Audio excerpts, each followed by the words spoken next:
नमस्कार भक्तजनों, इस वीडियो में सुनेंगे भाई दूज की कथा। एक बुढ़िया माई थी, उसके 7 बेटे थे और एक बेटी थी। बेटी की शादी हो चुकी थी। जब भी उसके बेटे की शादी होती, फेरों के समय एक नाग आता और उसके बेटे को डस लेता था। बेटे की वही मृत्यु हो जाती और बहू विधवा। इस तरह उसके 6 बेटे मर गए। 7वें की शादी होनी बाकी थी। इस तरह अपने बेटे के मर जाने के दुख से बूढ़ी माई रो रो के अंधी हो गई थी। भाई दूज आने को हुई तो भाई ने कहा कि मैं बहन से तिलक कराने जाऊंगा। माँ ने कहा ठीक है। उधर जब बहन को पता चला कि उसका भाई आ रहा है तो वह खुशी से पागल होकर पड़ोसिन के गई और पूछने लगी कि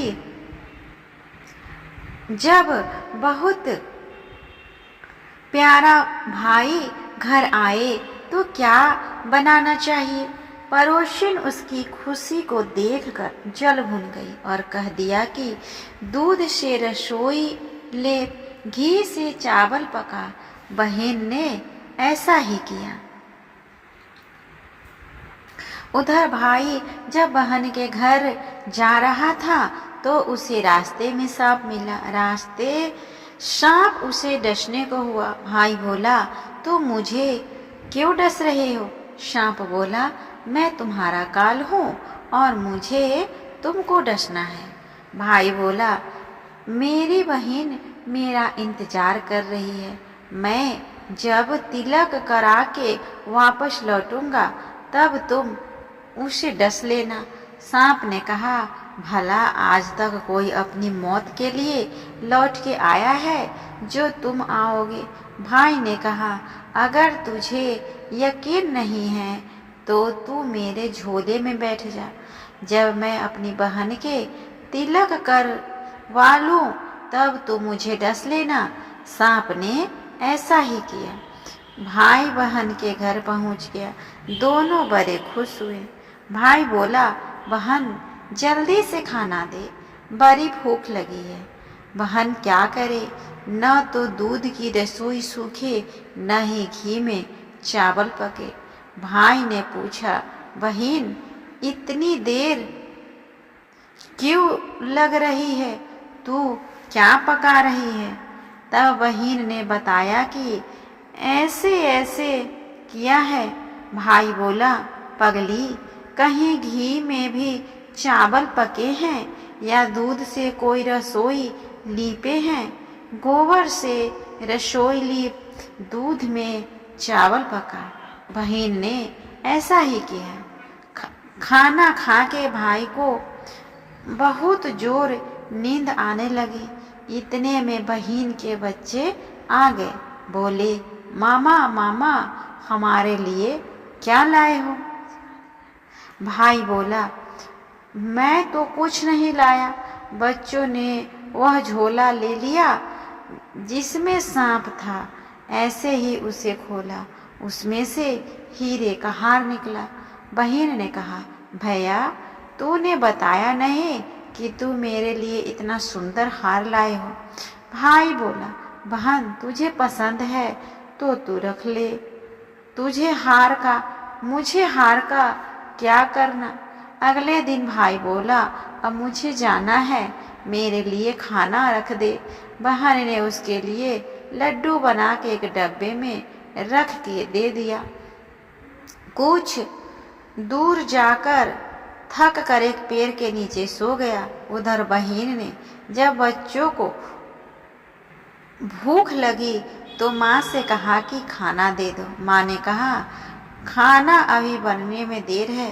तो बच्चे बोले कि मामा को जो रखा है वही दे दो। तो वह बोली कि लड्डू बनाने के लिए बाजरा पीसा था, वही बचा पड़ा है, चक्की में जाकर खा लो।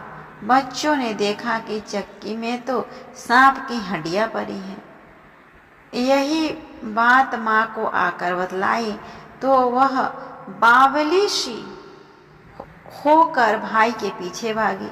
रास्ते भर लोगों से पूछती कि किसी ने मेरा इकलौता भाई को देखा है, किसी ने मेरा बावड़ा सा भाई को देखा है। तब एक ने बताया कि कोई लेटा है पेड़ के नीचे, देख ले वही तो नहीं। भागी भागी पेड़ के नीचे पहुंची। उसने भाई को नींद से उठाया। भैया भैया, कहीं तूने मेरे लड्डू तो नहीं खाए? भाई बोला, ये ले तेरे लड्डू।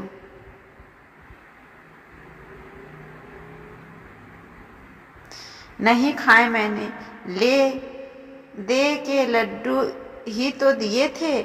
उसके भी पीछे पीछे आ गई। बहन बोली, नहीं भाई, झूठ बोल रहा है, जरूर तूने खाया है। अब तो मैं तेरे साथ ही चलूंगी। भाई बोला, तू ना मान रही है तो चल फिर। चलते चलते बहन को प्यास लगती है। वह भाई को कहती है, मुझे पानी पीना है। भाई बोला, अब मैं यहाँ तेरे लिए पानी कहाँ से लाऊं? देख दूर कहीं चील उड़ रही है, चली जा, वहाँ शायद तुझे पानी मिल जाए। तब बहन वहाँ गई और पानी पीकर लौट आई थी तो रास्ते में देखती है कि एक जगह जमीन के 6 सिलाएं थी और एक बिना गड्ढे रखी हुई थी। उसमें एक बुढ़िया से पूछा कि ये सिलाई कैसी है। उस बुढ़िया ने बताया कि एक बुढ़िया है, उसके 7 बेटे हैं। 6 बेटों की शादी मंडप में ही मर चुके हैं। उसके नाम की ये सिलाई जमीन में गड़ी है। अभी 7वें की शादी होनी बाकी है। जब उसकी शादी होगी तो वह भी मंडप में ही मर जाएगा। तब यह 7वीं सिला भी जमीन में गड़ जाएगी। यह सुनकर बहन समझ गई कि यह सिलाएं किसी और की नहीं बल्कि उसके भाइयों के नाम की है।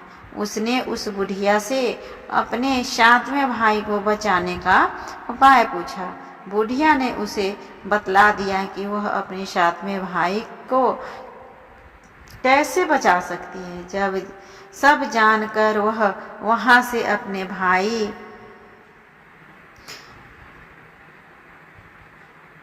के पास खुले बाल कर के पागलों की तरह अपने भाई को गालियां देती हुई चलती बनी। भाई के पास आकर बोलने लगी, तू तो जलेगा, कुटेगा, मरेगा। भाई उसके ऐसे व्यवहार को देखकर चौंक गया, पर उसे कुछ नहीं समझ में आया। इसी तरह दोनों भाई बहन माँ के घर पहुँचे। थोड़े ही समय बाद भाई के लिए सगाई आने लगी। उसकी शादी तय हो गई। जब भाई को सहारा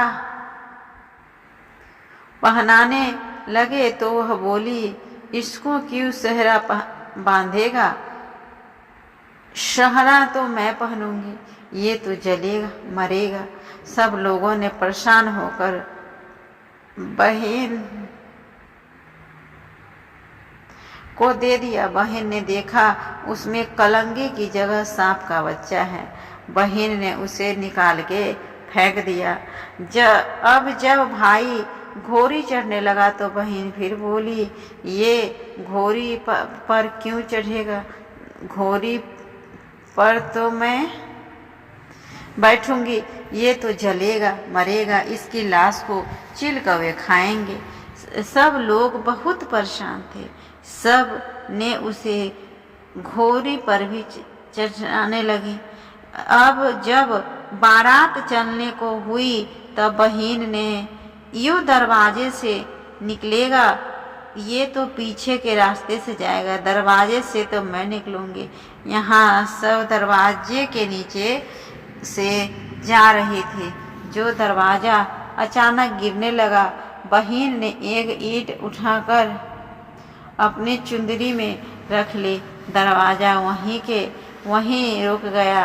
सब लोगों को बड़ा अचंभा हुआ। रास्ते में एक जगह बारात रुकी तो भाई को पीपल के पेड़ के नीचे खड़ा कर दिया। बहन कहने लगी, ये क्यों छांव में खड़ा होगा, ये तो धूप में खड़ा होगा, छांव में तो मैं खड़ी होंगी। ऐसे ही वह पेड़ के नीचे खड़ी हुई पेड़ गिरने लगा। बहन ने एक पत्ता तोड़ कर अपनी चुंदरी में रख लिया। पेड़ वहीं के वहीं रुक गया। अब तो सबको विश्वास हो गया कि यह बावली कोई जादू टोना सीख कर आई है, जो बार बार अपने भाई की रक्षा कर रही है। ऐसे करते करते फेरों का भी समय आ गया। जब दुल्हन आई तो उसने दुल्हन के कान में कहा, अब तक तो मैंने मेरे पति को बचा लिया, अब तू ही अपने पति को और उसके साथ अपने मरे हुए जेठों को बचा सकती हो। फेरे के समय एक नाग आया। वे जैसे ही दुल्हा को डसने को हुआ, दुल्हन ने उसे एक लोटे में भरकर ऊपर से प्लेट से बंद कर दिया। थोड़ी देर बाद नारी यानी कि नागिन लहर लहर करती आई। दुल्हन से बोली, तू मेरा पति छोड़। दुल्हन बोली, पहले तू मेरा पति छोड़। नागिन ने कहा, ठीक है, मैंने तेरा पति छोड़ा। दुल्हन, ऐसे नहीं, पहले 3 बार बोल। नागिन ने 3 बार बोला। फिर बोली कि अब मेरे पति को छोड़।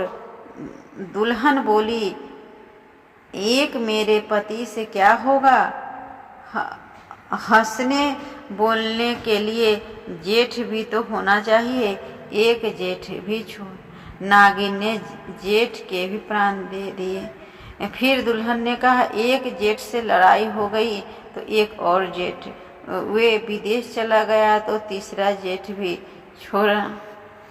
इस तरह एक एक करके दुल्हन ने अपने 6 जेठ जीवित करा लिए।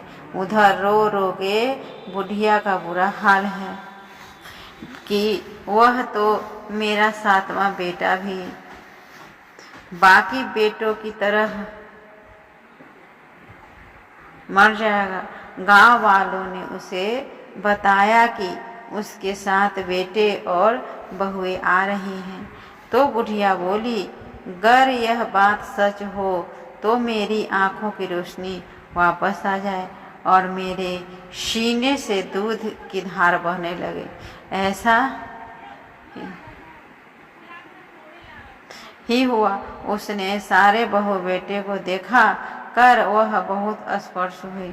बोली, यह सब मेरी बावली का किया कराया है। कहाँ है मेरी बावली बेटी? बहन को ढूंढने लगे।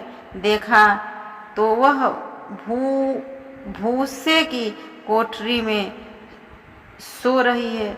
जब उसे पता चला कि उसका भाई सही सलामत है तो वह अपने घर को चली। उसके पीछे पीछे सारी लक्ष्मी भी जाने लगी। बुढ़िया ने कहा, बेटी पीछे मुड़ के देख, तू सारी लक्ष्मी ले जाएगी तो तेरे भाई भाभी क्या खाएंगे? तब बहन ने पीछे मुड़कर देखा और कहा, जो माँ ने अपने हाथों से दिया वह मेरे साथ चला बाद बाकी का भाई भाभी के पास है। इस तरह के बहन ने अपने भाई की रक्षा की। इस तरह हमने सुना भाई दूज पर इसकी अत्यंत ही महत्वपूर्ण कथा। उम्मीद करती हूँ आप सभी को यह व्रत कथा अच्छा लगा हो। कैसा लगा प्लीज़ कमेंट करके बताएं, और अगर अच्छा लगा हो तो मेरे वीडियो को लाइक और शेयर करके साथ ही चैनल को भी सब्सक्राइब कर ले और बेल आइकन को दबाना न भूले। तब तक के लिए आप सभी को भाई दूज की हार्दिक शुभकामना। मिलते हैं अब अगले वीडियो में।